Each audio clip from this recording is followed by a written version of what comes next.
Oke, baik, terima kasih pimpinan. Bismillahirrahmanirrahim. Assalamualaikum warahmatullahi wabarakatuh. Selamat sore, salam sejahtera untuk kita semua. Pertama tentunya kami mengucapkan terima kasih atas penjelasan yang diberikan. Ini lebih update ya. Setelah kita melakukan beberapa kali rapat ya. Di setiap rapat tentu kita mendapatkan perkembangan-perkembangan ya, termasuk juga saya mengikuti betul selain dari rapat-rapat yang kita selenggarakan di Komisi 3 ini, juga ada rapat di Komisi 11. Dengan adanya teknologi informasi kita bisa putar kembali, kita bisa lihat kembali, termasuk juga konferensi pers yang dilakukan oleh komite terkait dengan persoalan 349 triliun ini. Yang pertama, terima kasih sekali lagi juga kepada Ibu Sri Mulyani yang telah menjelaskan cukup detail. Namun ada beberapa pertanyaan dan pendalaman yang menurut saya perlu untuk kita update lagi ya, agar kita bisa melakukan tindak lanjut. Saya akan fokus pada data, Pak Prof. Mahfud, Ibu Sri Mulyani, Pak Ivan ya. Tadi dijelaskan di dalam rapat ini maupun juga dalam keterangan pers yang terdahulu bahwa data yang disampaikan adalah sama karena sumber datanya sama, yaitu PPATK. Yang disebut sama ini kan terkait dengan jumlah LHA, kalau istilah dari PPATK kan LHA, kalau dari Kementerian Keuangan surat. Ini juga berbeda tadi, ternyata tidak seluruhnya LHA kalau yang saya tangkap dari Ibu Sri Mulyani ya. Nah, berarti itu juga mesti kita koreksi itu. Nah, jadi 300 LHA dengan jumlah 349 triliun. Datanya sama karena sumbernya sama. Memang itu tidak pernah dipermasalahkan, memang tidak ada yang mempermasalahkan bahwa itu berbeda, karena memang satu sumber. Yang kemarin menjadi permasalahan, betul, adalah cara penyajiannya, kategorisasinya yang berbeda. Ketika kategorisasi dan cara penyajian ini berbeda, kalau menurut saya, tetap istilahnya adalah data berbeda. Gitu. Ya, data penyajiannya ini model penyajian A dengan model penyajian B berbeda, berarti datanya berbeda. Yang dipertanyakan bukan sumber datanya berbeda atau tidak. Itu yang pertama. Nah, kenapa kemudian cara penyajian dan klasifikasi, kategorisasi ini menjadi penting untuk kita pastikan sama persis, tidak ada kurang 0,1 pun, gitu ya. Karena ini akan menentukan tindak lanjut. Karena kita kan rapat ini untuk bicara soal tindak lanjut. Kalau kategorinya, penempatan kategorinya berbeda dengan cara penyajian berbeda, tentu tindak lanjutnya juga pasti akan berbeda. Nilainya berbeda, kalau masuk kategori A ternyata nilainya X, kategori B nilainya Y, berbeda kalau yang ini kategori Z nilainya M, kategori Q nilainya S gitu.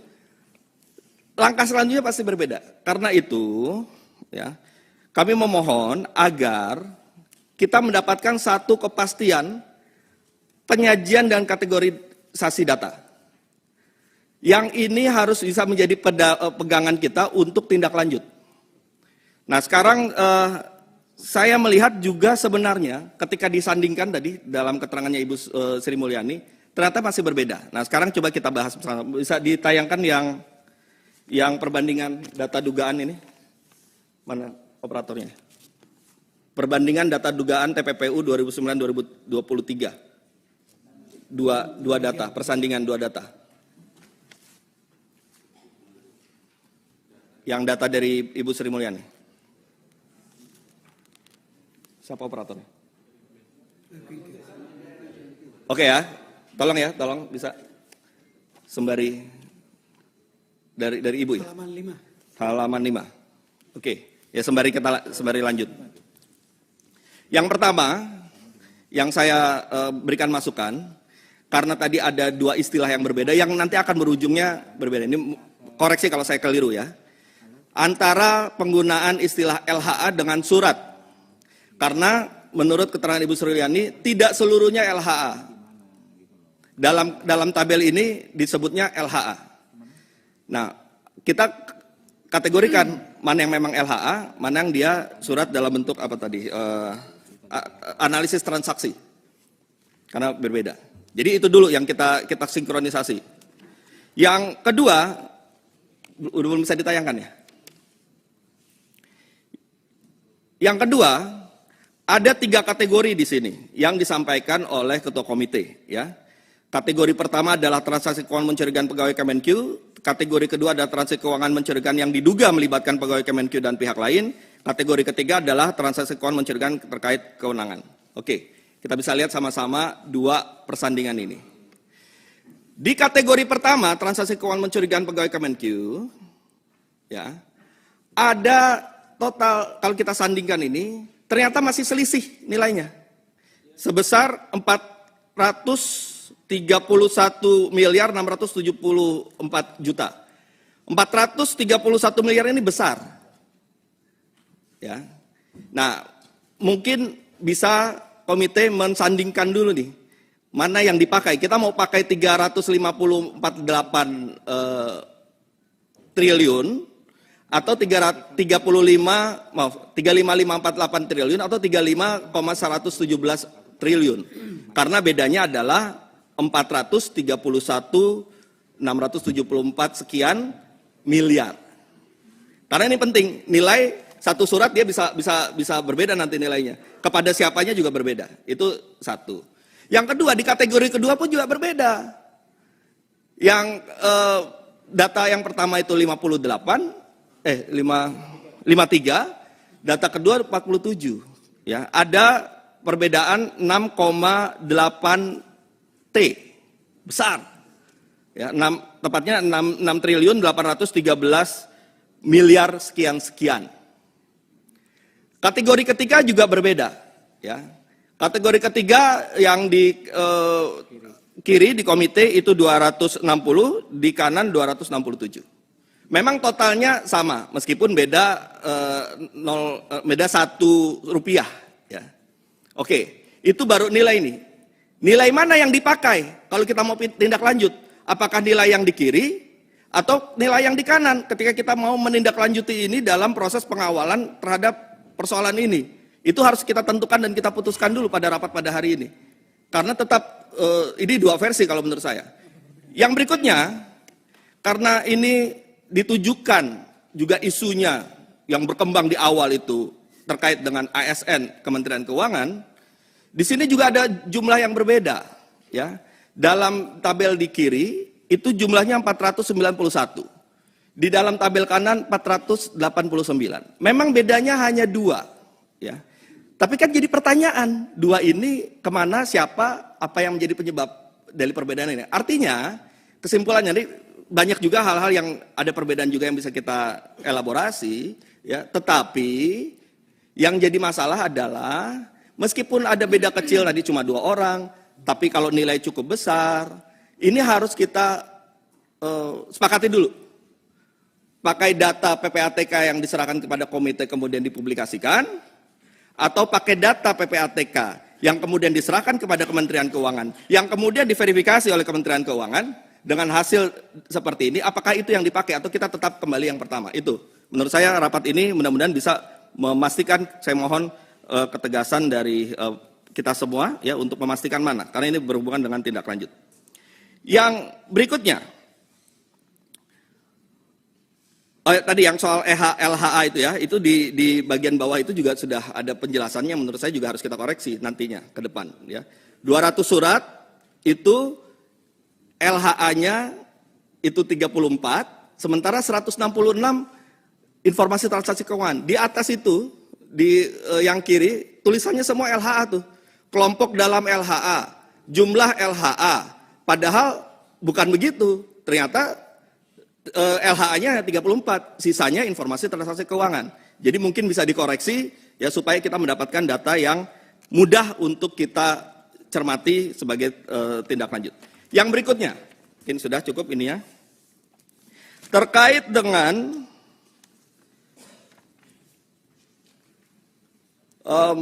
tindak lanjut yang tadi disampaikan oleh Ibu Sri Mulyani.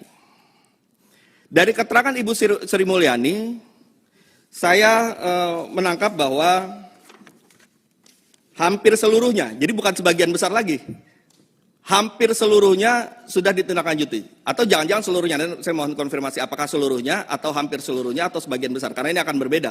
Kalau sebagian besar anggaplah 50% atau 60%, jadi kita akan menelusuri nanti mengawal 40%-nya.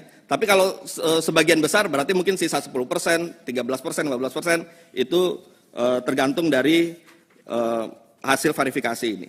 Nah, terkait dengan data ini, ya, kita kan mengiranya ini semua nih masyarakat Indonesia, termasuk kita-kita yang ada di DPR, 349T ini adalah 349T yang masih terus bermasalah, yang harus kita kejar. Yang kemudian 349T ini apabila kita tindak lanjuti, maka itu akan kita kejar untuk mendapatkan recovery, untuk mendapatkan pemulihan. Jadi akan kita kejar, kembalikan 349T ke negara. Kan itu yang dalam bayangan kita. Tapi dengan penjelasan Ibu Sri Mulyani, sepertinya tidak demikian. Mohon dikoreksi kalau saya keliru. Ya. Dari penjelasan Ibu Sri Mulyani, ternyata yang akan kita kejar nanti dalam tindak lanjut tidak sebesar 349T. Kenapa? Sebagian besar atau bahkan mungkin mayoritas itu sudah ditindaklanjuti. Nah, oleh karena itu saya mohon kepada komite untuk membuat satu paparan lagi, ya, tabel lagi dalam bentuk tindak lanjut. Kita pilah, ya, kita pilah dulu nih, pemilahan penting nih soal tindak lanjut. Apa yang dipilah? Yang pertama, untuk tindak lanjut yang ke arah penegakan hukum, mana yang sudah inkrah selesai, mana yang masih berproses, mana yang masih dalam penyelidikan. Ada 3 nih muaranya nih. Kalau yang dia sudah inkrah, sudah selesai, berapa nilainya? Masing-masing berapa nilainya juga. Supaya kita bisa tahu nanti 349 ini masih full atau berkurang. Kalau yang sudah inkrah, maka nilai keluarkan, sebutkan nilainya. Maka dari 349 itu dikurangkan yang sudah inkrah, ketemulah angka. Yang kedua, inkrah baik itu pidana maupun mungkin non pidana, tapi dia memang bisa dikurangkan, ternyata clear gitu ya. Yang kedua, mana yang masih butuh penyelidikan, penelusuran, berarti ini yang akan kita kawal nih, dengan nilai berapa, jadi kita akan tahu. Yang ketiga, ternyata juga misalnya selesai dalam bentuk clearance. Kan yang namanya transaksi mencurigakan ketika diverifikasi, dia bisa berujung pada penegakan hukum, dia bisa masih penelusuran lebih lanjut, bisa saja ternyata wajar, transaksi wajar. Nah, kalau transaksi wajar kemudian disepakati para pihak, ditetapkan bahwa ini wajar, berarti keluar juga clearance juga. Nah, oleh karena itu kami mohon agar kami di Komisi 3 ini disediakan satu data lagi terkait dengan pemilahan dalam hal tindak lanjut, berapa surat yang telah ditindaklanjut dengan bentuknya apa, akhirnya apa, berapa nilai dari tindak lanjut tersebut. Nah, oke. Yang berikutnya, dalam keterangan pers kemarin, komite juga sudah menjelaskan terkait dengan 189 triliun. Nanti rekan kami yang akan lebih memperdalam. Tapi catatan saya adalah, ya, kan akhirnya diakui bahwa 189 ini ternyata sudah berproses hukum. Ya. Sudah ada tadi personalnya itu NO. Ya. Kemudian perusahaannya, korporasinya kena pidana korporasi dengan denda 500 juta, tapi hasil kesepakatan dari komite tetap akan ditindaklanjuti, ya, dengan membangun case building untuk melakukan ini. Nah, jadi kalau memang keputusan begitu, tentu akan kita kawal bersama-sama. Ya, kita pastikan apakah ada permainan dalam prosesnya, ataukah nanti temuannya ternyata normal, wajar, itu harus kita terima apapun fakta dari apa yang nanti akan dilakukan komite. Tapi yang jelas kita akan kawal untuk itu bisa terus berlanjut. Nah, yang terakhir terkait dengan pelajaran dari ini semua. Ya. Kemarin kita mengundang Kepala PPATK periode berapa ya, Pak Yunus Hussein. Ya. Kita meminta pandangan beliau. Nah, salah satu hal yang menarik, yang untuk jadi perbaikan kita ke depan, beliau menyampaikan bahwa cara kerja PPATK itu seperti kalau di sepak bola ini kan Prof. Mahfud nih penggemar sepak bola. Jadi seperti libero, seperti gelandang, ya. dia mengoper bola, dia mengoper bola kemana, tapi bukan sebagai eksekutor. Dia tidak mengeksekusi, tidak menggolkan ke gawang. Yang menggolkan adalah striker, yaitu aparat penegak hukum. Nah, termasuk juga menurut Pak Yunus Hussein, yang bisa menyatakan sebuah hasil analisis, sebuah LHA ataupun LHP, itu adalah TPPU, itu adalah penyidik. Kenapa? Karena LHA dan LHP adalah data intelijen, bentuknya seperti data intelijen, karena PPATK kan Financial Intelligence Unit. Ya. Data intelijen yang menurut KUHP, dia bukan alat bukti. Setelah diselidiki, ditelusuri lebih lanjut, ditemukanlah ada bukti, barulah dia menjadi alat bukti seperti yang ada di KUHP. Kemudian bisa menentukan apakah itu TPPU atau bukan. Nah, oleh karena itulah maka, karena dalam rapat pertama, Kepala PPATK menyatakan 349 triliun ini semuanya adalah TPPU. Ya. Yang kemudian juga dijelaskan, yang awalnya kita menyangka semuanya itu terjadi di Kementerian Keuangan melibatkan oknum Kementerian Keuangan, ternyata untung dikoreksi, itu lingkup tugasnya, itu sudah clear. Ya. Tapi dikatakan semuanya 349 triliun itu adalah TPPU. Nah, apabila setelah kita mendengarkan keterangan dari Ibu Sri Mulyani, mendapatkan penjelasan, mendapatkan verifikasi, mendapatkan keterangan bahwa ada tindak lanjut, ya. Mudah-mudahan kita berbesar hati juga ketika ada sebuah informasi-informasi yang setelah diupdate ternyata keliru. Dalam kesempatan ini ada baiknya kemudian kita juga bisa mengkoreksi. Kalau kita bertahan pada keterangan yang ternyata sudah terupdate setelah hasil verifikasi, itu kan nanti menyesatkan publik. Publik punya hak untuk tahu.